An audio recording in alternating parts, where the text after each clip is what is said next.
Let us start the fourth chapter of the book, The Role of Intellect in the Controlling the Mind.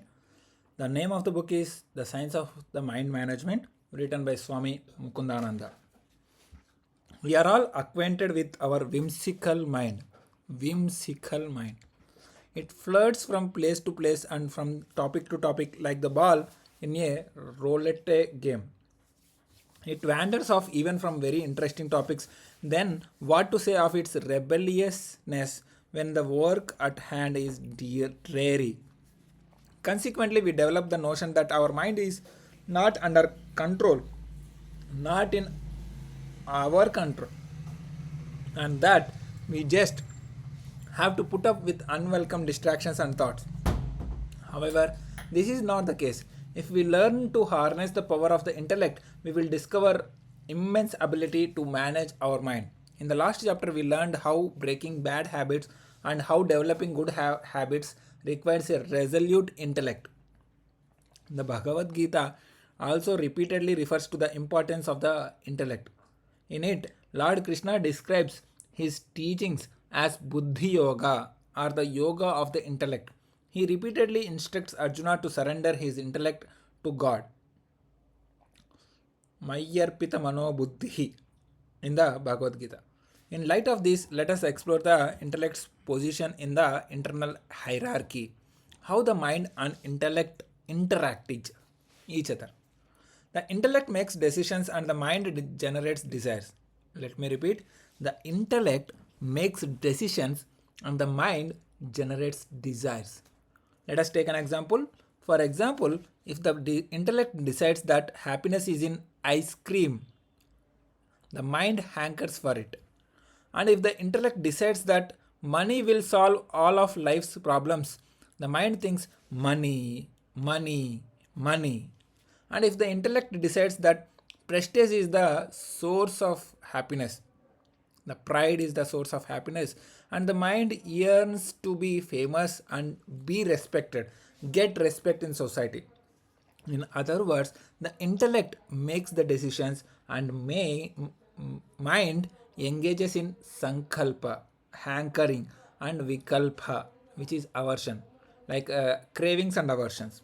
Between them, the intellect's position is of paramount importance. An example will make this very clear. Let us say Ganga Prasad has not eaten for 4 days. He is very tormented. Food, food, food is all he can think about. After 4 days, he is presented with a silver plate filled with delicious foods. His mouth salivates, and the senses hanker for releasing the contact with their sense objects. The mind asks that intellect for the go ahead to pick up a delicious gulab jamun, an Indian dessert. The intellect instructs the mind, yes, yes, go ahead. I am also very tormented. Do not delay. Pick it up. The mind instructs the hand and it picks up the gulab jamun. The hand brings it up to his mouth. The senses are eager and the stomach rumbles. Will anything be able to change his mind at this moment? Impossible. You might be thinking like that. But suddenly his friends cries out, "What are you doing?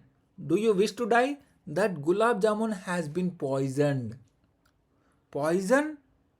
Die? Something is wrong here. The intellect commands, "Stop, stop." The intellect instructs the mind, which instructs the hand.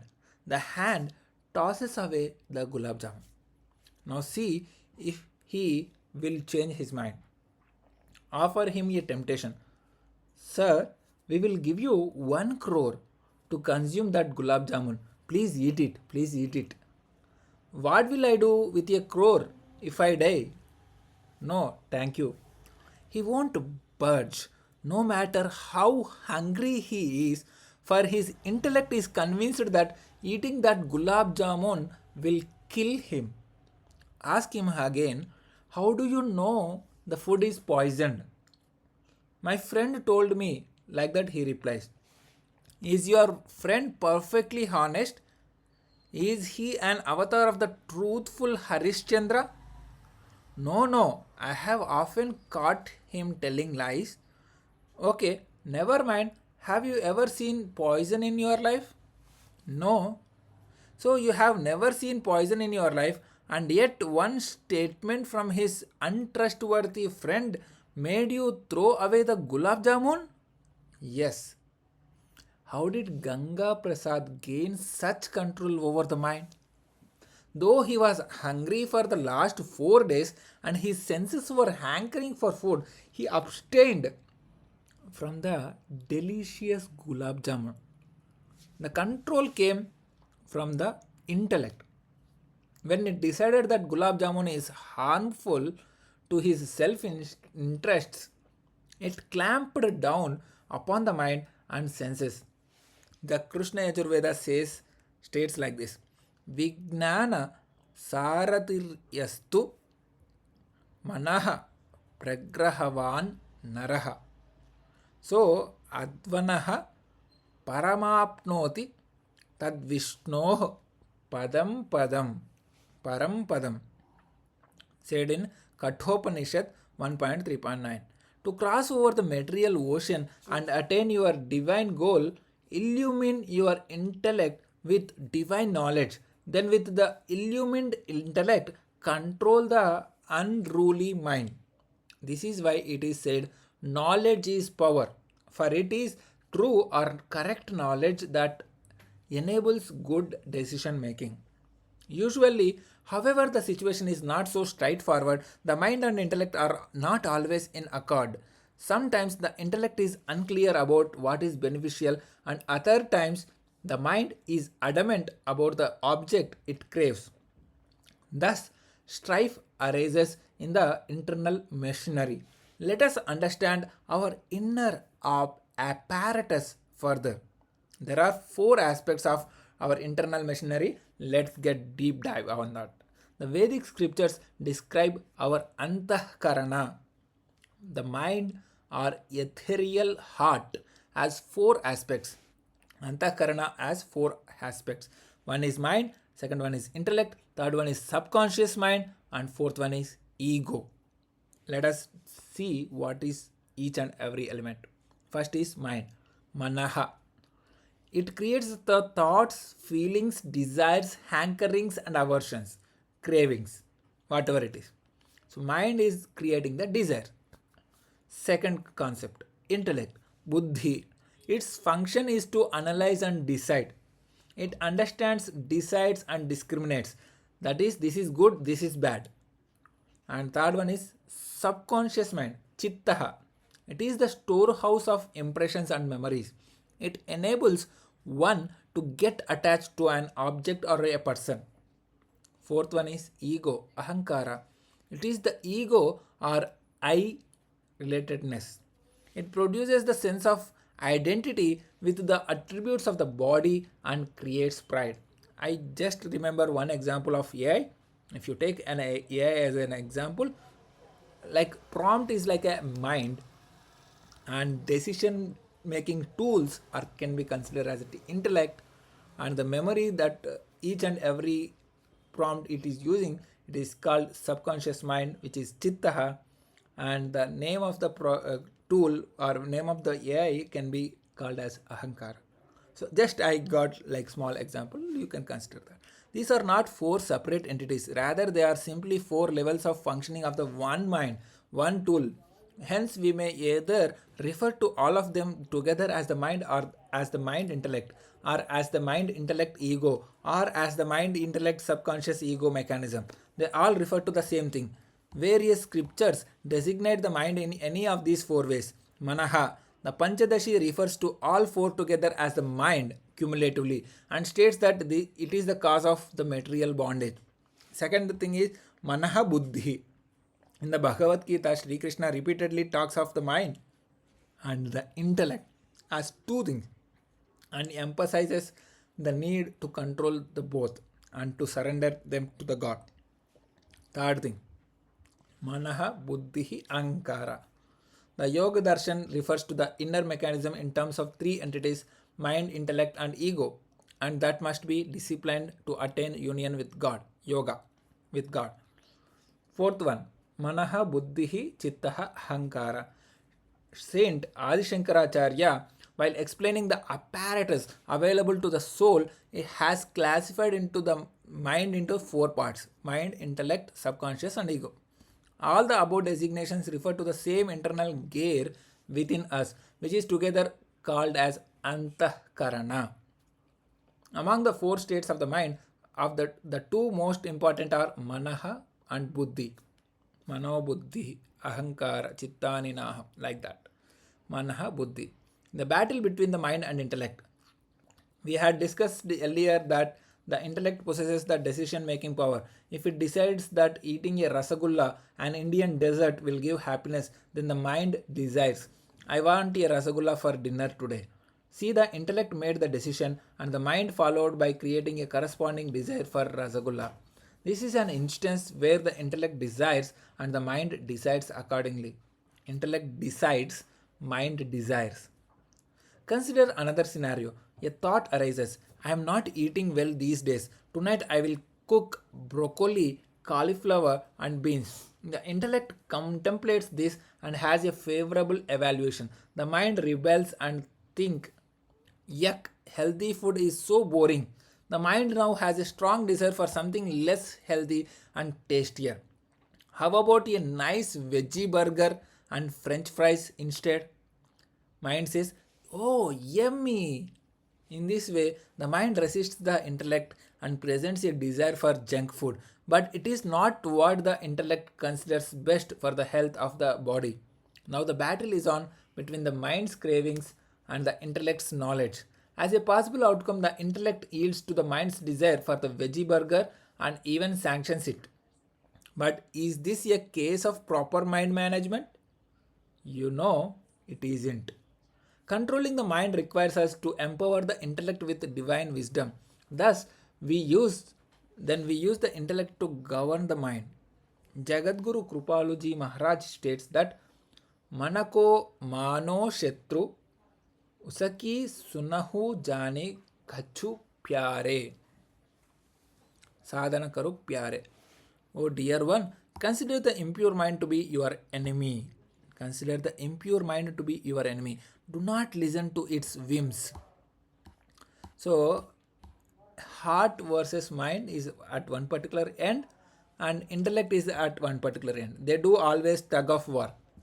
Whoever wins, they'll have that particular thing. If your mind is winning, it will be desirous.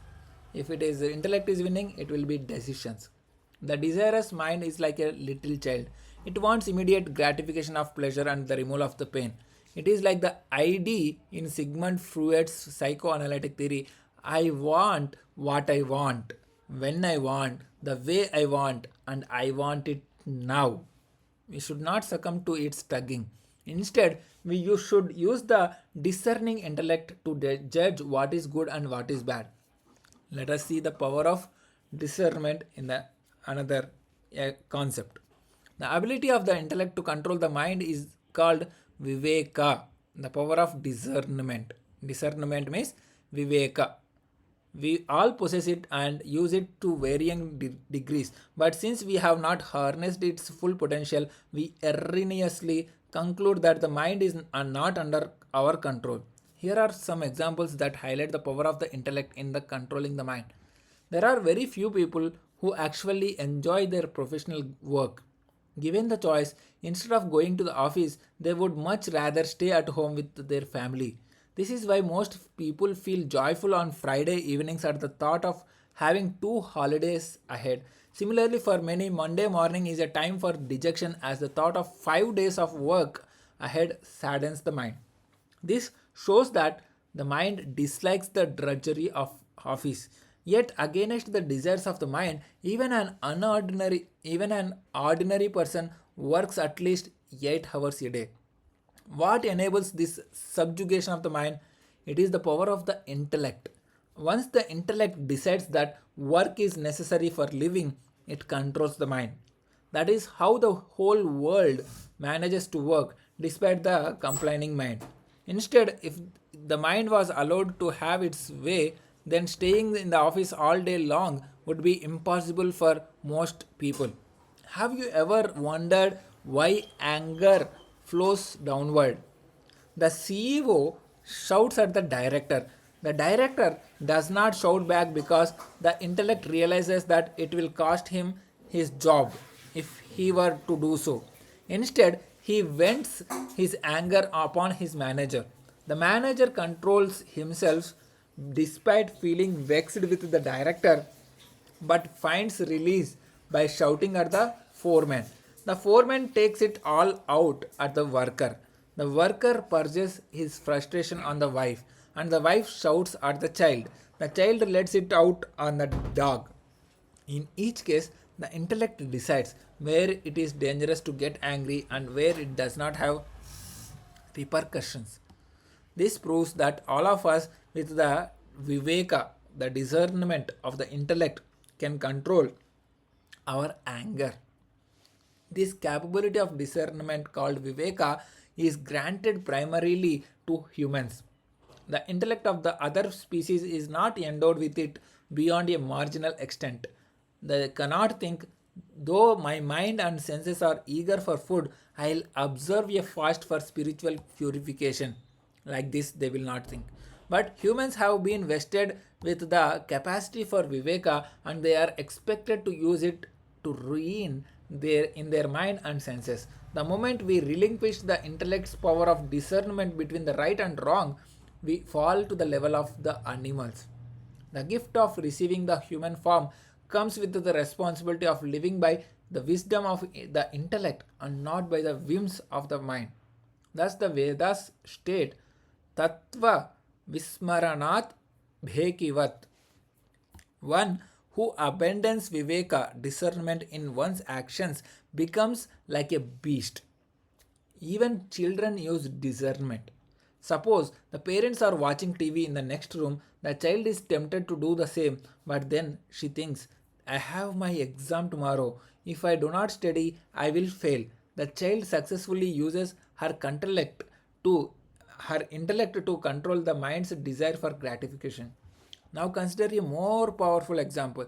The parents of a child called Munna are anxious because he does not apply himself to the studies.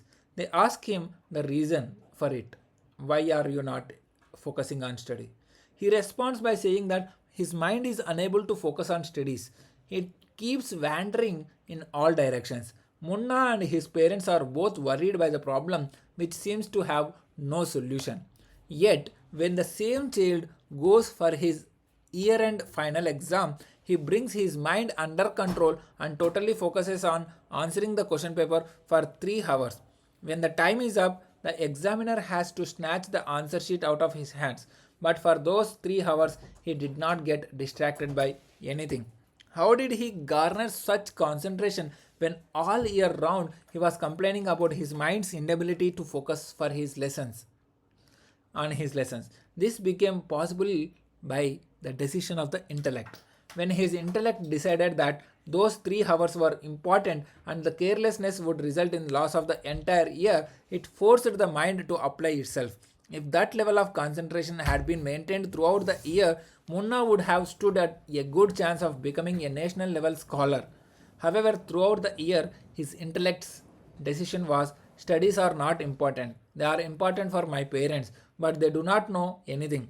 They do not understand that playing cricket with my friends is far more important.